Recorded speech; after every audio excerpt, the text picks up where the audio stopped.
Gusto ko lang naman humingi ng tawad eh.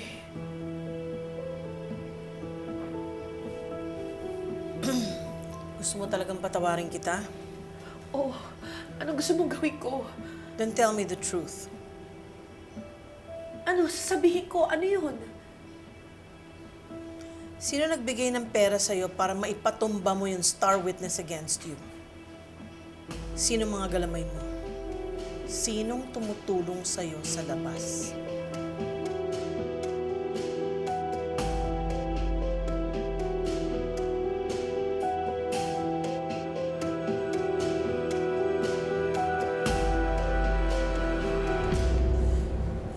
Doc Kelvin, okay na yan, ha?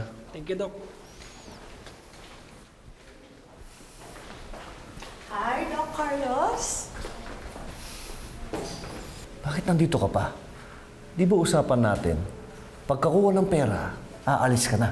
Carlos, ang tagal kong hindi nakabalik ng Pilipinas. Ano ba naman yung kitain ko yung mga kamag-anak ko, tsaka yung mga friends ko? Or pumunta sa Boracay para magtaning? Masama ba yun? Boracay? Gagamitin mo yung pera para magbakasyon?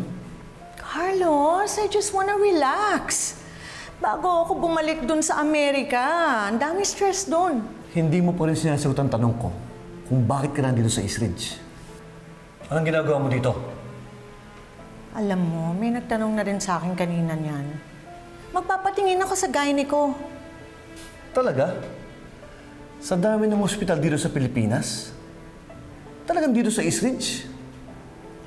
Ito yung malapit sa hotel ko eh. Alam naman lumayo pa ako. Kesa naman sa Amerika, pag walang insurance, mahal. Alam mo, ang dami mong lusot.